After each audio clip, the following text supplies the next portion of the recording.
골로새서 3장 1절로 11절까지 말씀 우리 한 절씩 교독하도록 하겠습니다. 그러므로 너희가 그리스도와 함께 다시 살리심을 받았으면 위의 것을 찾으라. 거기는 그리스도께서 하나님 우편에 앉아 계시느니라. 이는 너희가 죽었고 너희 생명이 그리스도와 함께 하나님 안에 감추어졌습니다.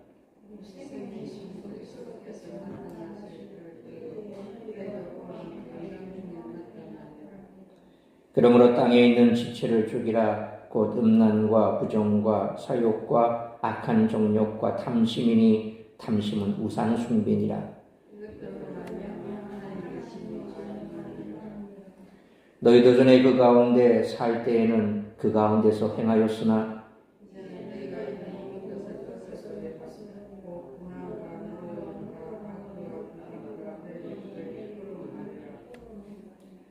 너희가 서로 거짓말을 하지 말라.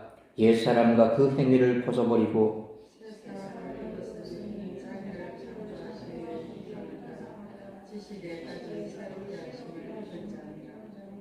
11절 같이 읽습니다. 거기에는 헬라인이나 유대인이나 할레파나 무할레파나 야만인이나 스구디아인이나 종이나 자유인이 차별이 있을 수 없나니 오직 그리스도는 만유시요 만유 안에 계시니라. 아멘. 기도하겠습니다. 걸어가신 아버지 하나님, 은혜와 사랑을 감사합니다. 오늘도 하루 온종일 우리의 삶의 도전에서 땀 흘려 수고하고 정한 시간 주님 앞에 나와 예배합니다. 하루 온종일 우리의 지친 육체 주께서 붙드시고 강건케 하시며 힘들지 않게 하시고 말씀의 꼴을 먹을 때에 우리의 심령이 강건해지게 하여 주옵시고 가정마다 다고간 소식 오가지 않도록 붙들어 주옵소서. 이 시간 주님 앞에 예배하는 사랑하는 주 백성들, 오늘도 이 말씀이 저들의 심령에 뿌려질 때에 저들의 마음밭이 옥토가 되어 30배, 60배, 100배 열매 맺는 말씀 되게 하시고 세상 가운데 지혜로운 건축자와 같이 말씀대로 지켜 준행하며 축복받는 삶을 살아갈 수 있도록 크시는 종 내려주시기를 간절히 빌고 소원하오며 이 모든 말씀 우리 주 예수 그리스도의 이름으로 기도하옵나이다. 아멘.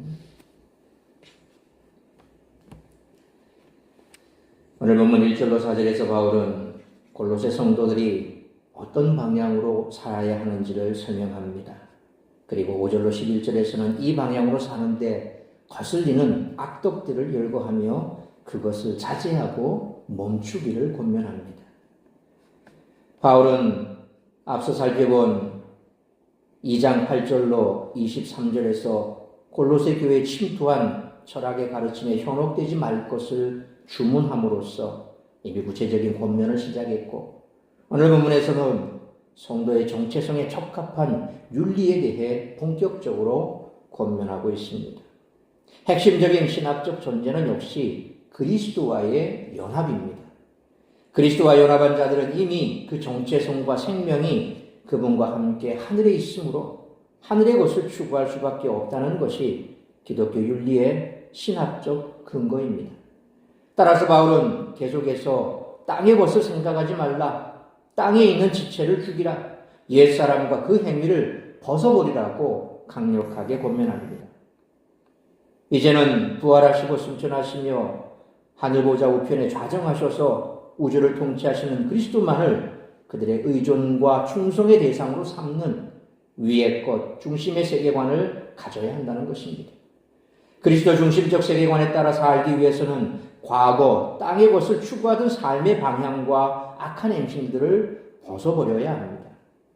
특히 하나님과 멀어져서 성적 무질서 가운데 살며 형성했던 뒤틀린 성적 욕망을 제어해야 하는데 특히 이 욕망들의 조변에 있는 우상 숭배적인 탐심은 하나님의 진노를 불러일으키므로 꼭 제거해야 합니다.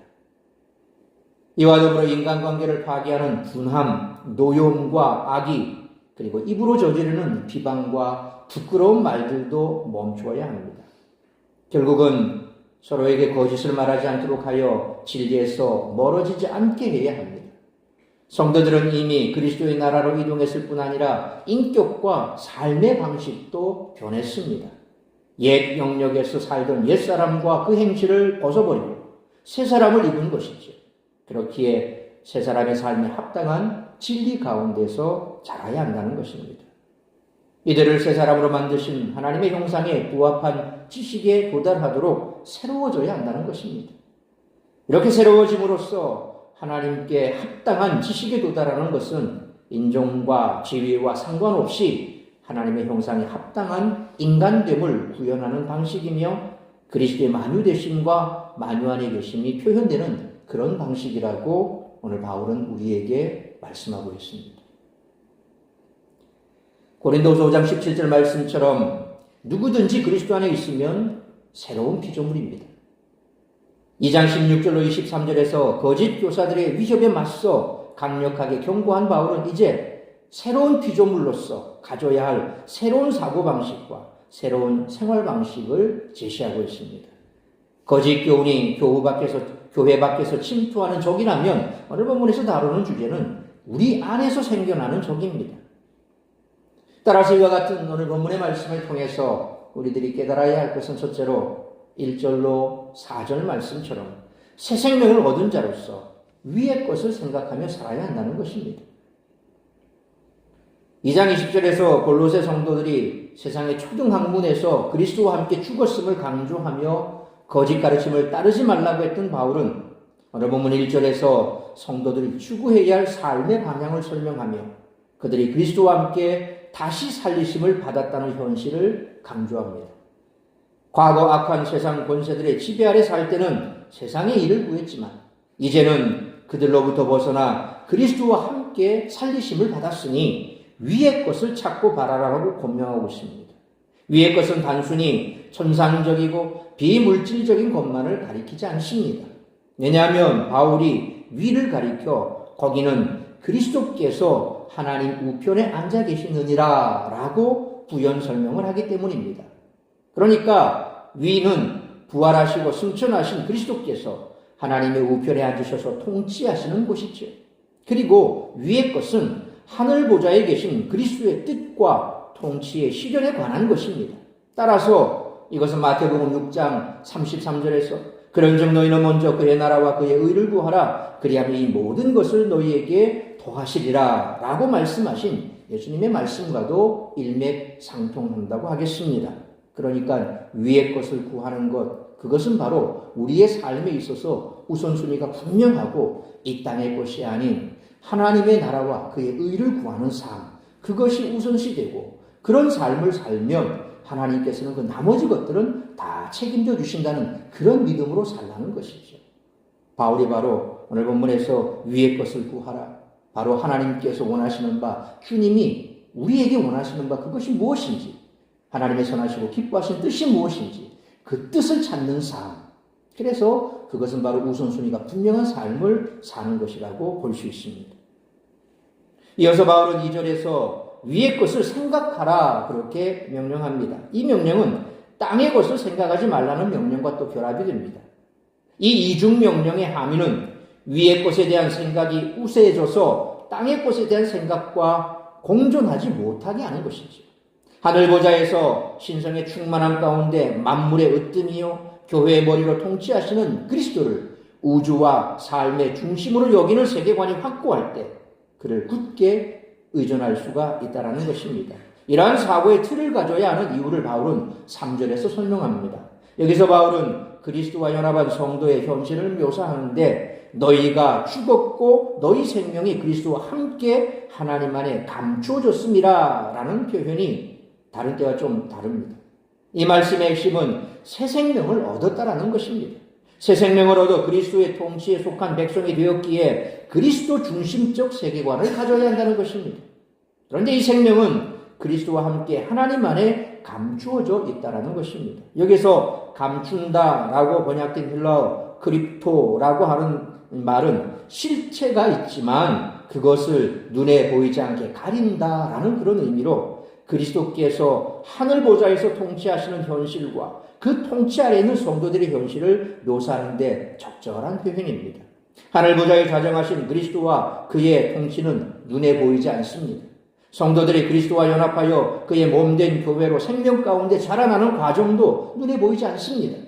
하지만 이것은 가시적 세상보다 더 궁극적 실체로 부활하시고 승천하시고 좌정하셔서 우리에게 생명을 주신 그리스도께서 4절 말씀처럼 마지막 때에 영광 중에 세상에 나타나셔서 사망을 물리치실 때 그의 성도들도 감추어졌던 생명이 부활의 몸으로 드러나 그와 함께 영광 중에 나타날 것이라는 말씀입니다.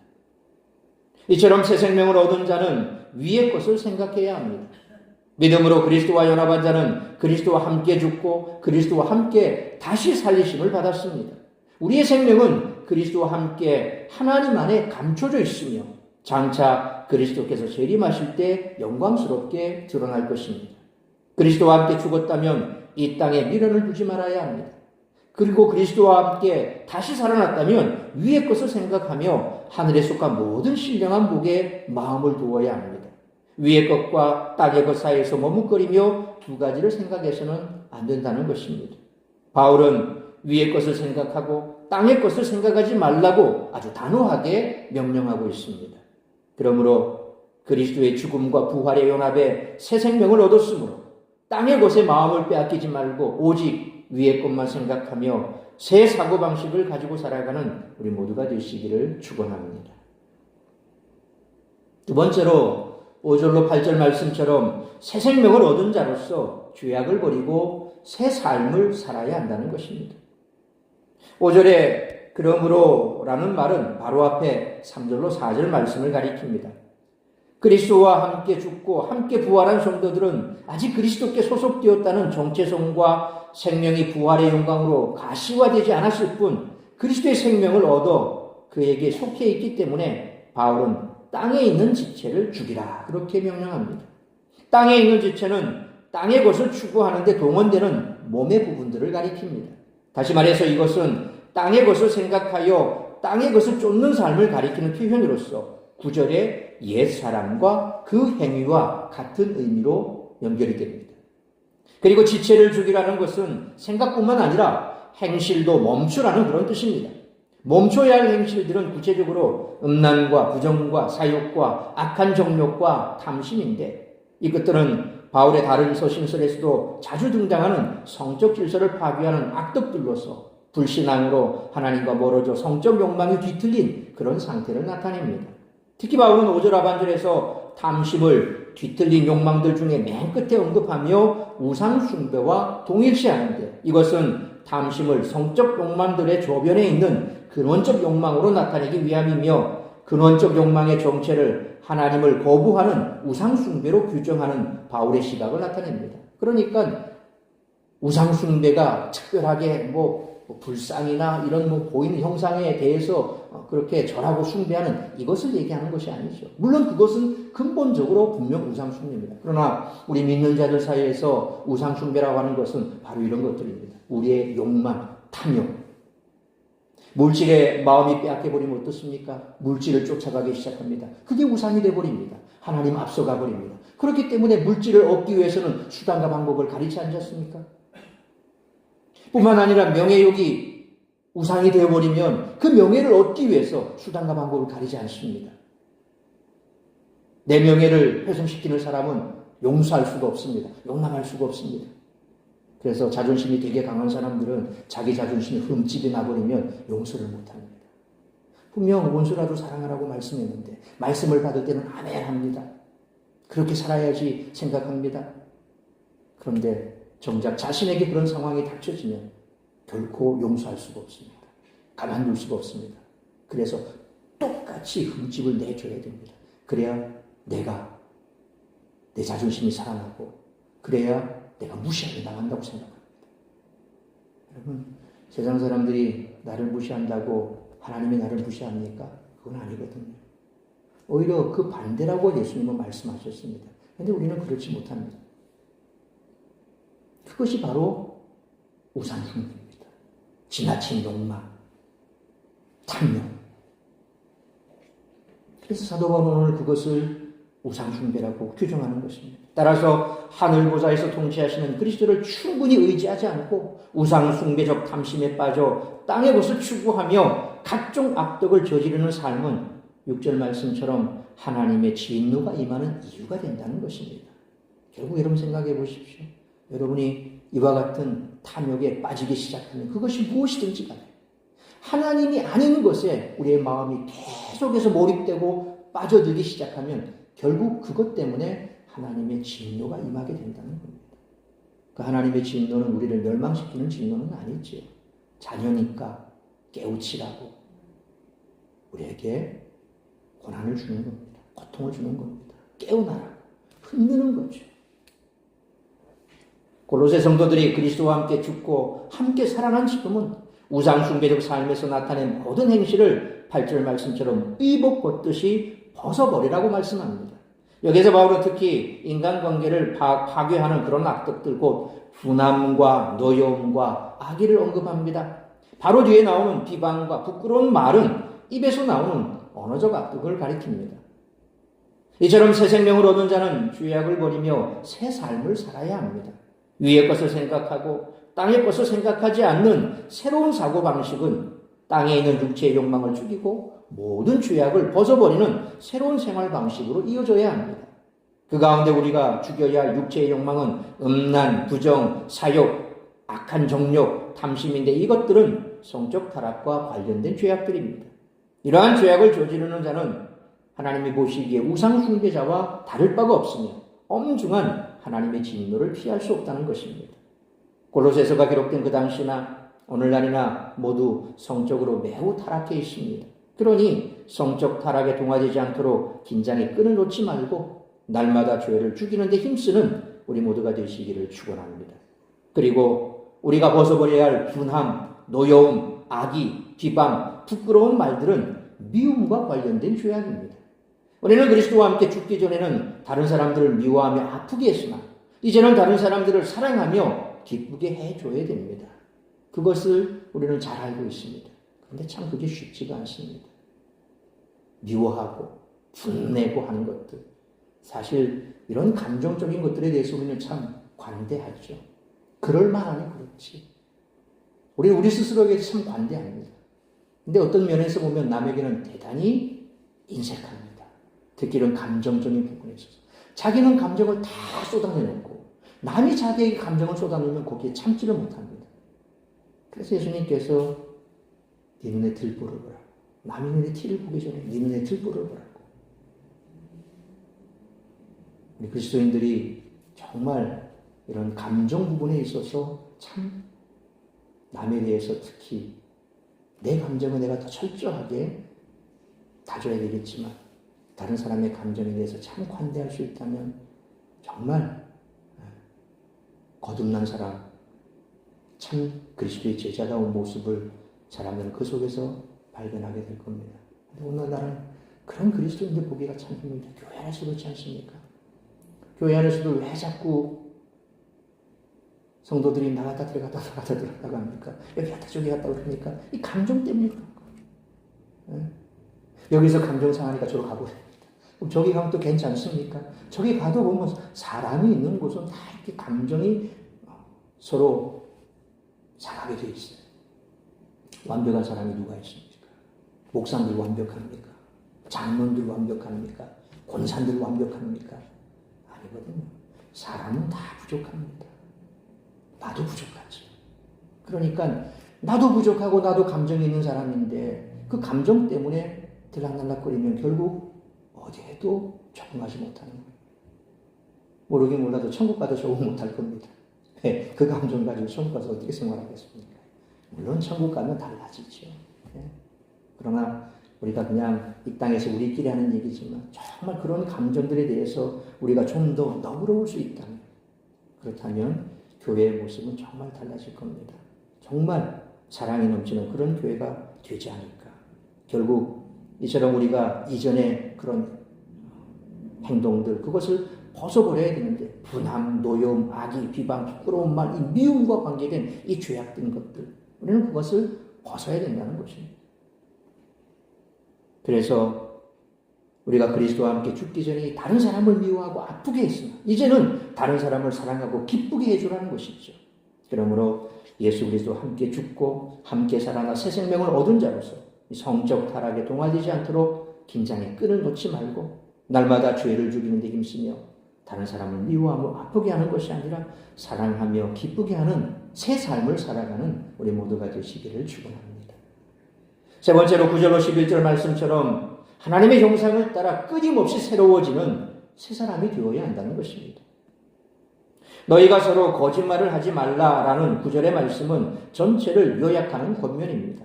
서로 거짓말을 하면 진리로부터 멀어져 우상숭배적 탐욕에 빠지고 각종 악덕을 저지르게 됩니다. 거짓말을 멈추라고 명령하는 근거를 바울은 두 개의 분사구문으로 표현하는데 이들이 옛사람과 그 행위를 벗어버리고 새 사람을 입었기 때문이라는 것이죠. 이 말은 골로새 성도들이 그리스도와 함께 죽고 살아남으로 이들이 속한 영역이 세상에서 그리스도의 나라로 바뀌었을 뿐만 아니라 실제로 이들의 인격과 삶 또한 바뀌었다라는 그런 뜻입니다. 과거 우상숭배적 삶에 빠져있던 옛사람과 그 행위에서 벗어나 이제 그리스도를 의지하고 그분께 충성하는 새 사람을 입은 것입니다. 새 사람은 10절 말씀처럼 지식에까지 새롭게 하심을 입는데 곧 자기를 창조하신 이의 형상에 부합한 지식을 가지도록 새롭게 됨을 뜻합니다.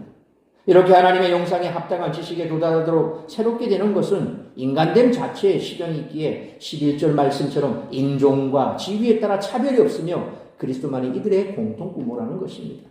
피부가 까맣다고 영어를 못 쓰고 다른 말을 쓴다고 일본어를 쓰고 중국어를 쓰고 다른 베트남어를 쓰고 그렇다고 해서 그리스도 안에서 새 사람이 된 사람들이 뭔가 각각 인종에 따라서 달라집니까? 차별이 있습니까? 차별이 없습니다. 똑같습니다. 예수 믿고 성령 충만하면 어디를 가도 그 사람은 예수 믿는 사람이고 그리고 그의 말과 행동은 다르다는 겁니다. 저기 한국 사람이든 미국 사람이든 인도 사람이든 어느 나라 사람이든 예수 믿으면 삶이 달라집니다. 특히 무슬림들은 아주 그 법 자체가 잔인하지 않습니까? 배교하면 목을 쳐서 죽여버리죠. 종교를 바꾸면 그렇게 죽여버립니다. 가정에서 쫓아내버립니다. 가족들이 배교한 자를 처단해도 누가 뭐라 할 수 없습니다. 이건 율법입니다. 그러니까 이 무슬림들이 있는 이런 나라들, 특히 이란이나 이런 나라들은 무섭습니다. 예수 믿기 때문에 집안에서 쫓겨나고 몽둥이 찜질 당하고 이런 사람들이 부지기수입니다. 그게 유세에서 안 날 뿐이지. 다 감추고 안 나죠. 그런데 그럼에도 불구하고 그들은 예수 믿습니다. 지금도 예수 믿고 있습니다. 수많은 사람들이 개종을 하고 그리스도를 찾습니다. 그들이 예수 믿으면 그런 핍박이 오지만 그래도 그들은 행복해합니다. 왜 우리는 그럴까요? 정말 우리가 예수 안에서 거듭났다면 그들과 다를 게 없다는 겁니다. 우리의 삶이 힘들고 어렵고 그래서 고난이 있어도 그 고난 가운데 나타나는 모습은 진정 그리스도인다우면 모습이 달라지겠죠. 남을 대하는 태도도 다르지 않습니까? 더 겸손하고 더 공경하고. 그래서 예수 믿는 사람이라면 인종과 언어와 환경이 아무 의미가 없습니다. 오직 그들의 공통 분모가 뭡니까? 예수 그리스도. 이처럼 새 사람은 하나님의 형상을 따라 끊임없이 새로워집니다. 우리는 우리를 창조하신 하나님을 닮아가기 위해 옛사람과 그 행위를 벗어버리고 새 사람을 입어야 합니다. 새 사람을 입는 것은 끝이 아니라 새로운 시작입니다. 다시 말해 결승점을 향해 계속 달려가는 것과 같습니다. 이제 우리는 저 천성을 향해서 내가 언제 예수를 믿었든지 그것이 결론이 아니라 시작이죠. 예수 믿은 그날부터 시작입니다. 우리는 천성을 향해서 가는 순례자들입니다. 일찍 출발한 자나 늦게 출발한 자나 끊임없이 그 천성을 향해서 달려가는 겁니다. 그러면 일찍 출발한 사람은 어떻습니까? 더 하나님 앞에 영광스러운 그 시간들이 길죠. 그래서 하나님 앞에 상급받을 일이 더 많다는 겁니다. 근데 늦게 출발한 사람은 어떻습니까? 짧습니다. 뭔가를 보여줄 게 짧습니다. 그래서 안타까운 거죠. 그분들이 하는 얘기가 뭡니까? 진작 내가 좀 예수 믿을 걸. 저희 고모님이 그러셨어요. 남녀 호랑기교를 믿었거든요. 우리 사촌들이 결혼하기 전에 예수 믿었는데 어떻게 믿은지 참 궁금해. 그때 예수 믿었는데 엄마한테 들키는 성경 다 찢기고 교회 못 가게 막고 그래서 집에 재단 차려놓고 남녀란 기껏 남녀란 본인은 그걸 통해서 질병을 고침받았다는 확신이 있었어요. 그래서 그걸 못 버리는 거예요. 그러니까 본인이 못 버리니까 자녀들이 그 예수 믿으니까 싫은 거야. 그래서 교회도 못 가게 했어요. 근데 웬걸 우리 사촌 동생이 신학교를 가고 신학생이 됐어요. 그리고 목사가 됐어요. 그 남녀호랑객교를 믿던 그 고모님이 아들이 목사가 되니까 자식들 부모가 어디 있습니까? 부산의 감전동인가 거기 왔는데 조그마한 교회 이제 파송을 받아서 감리교단은 파송을 시키거든요. 파송을 시켜서 인직받아가 왔는데 조그마한 교회 혼자 이제 고생을 하고 있으니까 엄마가 안쓰러워서 가서 교회 청소해주고 뭐 해주고 합니다. 막 그럽니다. 그러다가 새벽 예배를 갑니다. 새벽 예배를 가다 보니까 믿음이 생긴 거예요. 남녀관계를 다 버리고 예수 믿게 됐어요.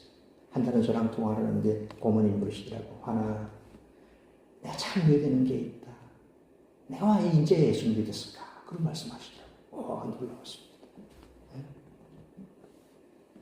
그러니까 늦게 믿은 사람의 아쉬운 점은 그겁니다. 진짜 믿을 거. 진짜 믿을 거. 왜? 빨리 내가 믿었으면 주님을 위해서 뭔가 좀 더 할 수 있었을 텐데. 우리는 어떻습니까? 여러분은 주님을 위해서 많은 일들을 하셨죠. 이제 우리가 그 마지막 순간 꼬린 지점, 주님이 내게 베푸신 그 상급을 바라보며 그 꼬린 지점을 향해서 우리는 계속해서 달려가는 겁니다.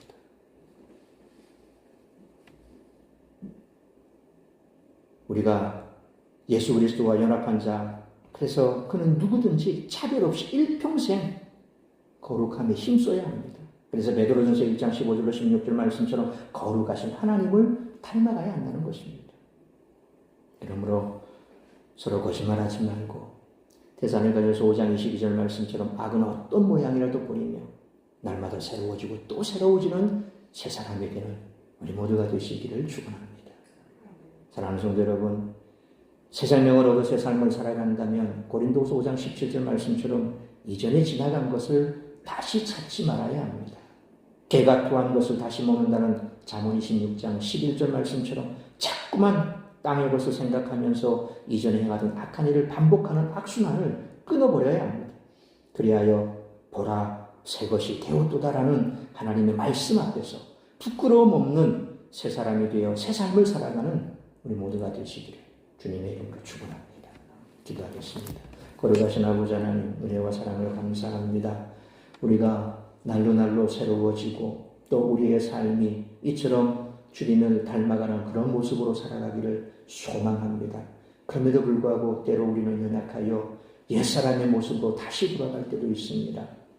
우리의 이러한 연약한 믿음을 주께서 굳건하게 하여 주옵시고 오늘 주신 말씀 가슴 깊이 새기며 주님 앞에서는 그날까지 저 천성을 향하여 끊임없이 우리가 새 사람이 되었음을 다시 한번 되뇌이며 주님께서 주신 이 땅에 한 번뿐인 삶 참으로 주님 나라와 영광을 위하여 땅의 것을 버리고 위의 것을 구하며 이제 옛 것을 다 벗어버리는 새로운 삶을 살아가는 그래서 날마다 새로워지는 우리 모든 성도들의 삶이 될 수 있도록 붙들어 주시옵소서.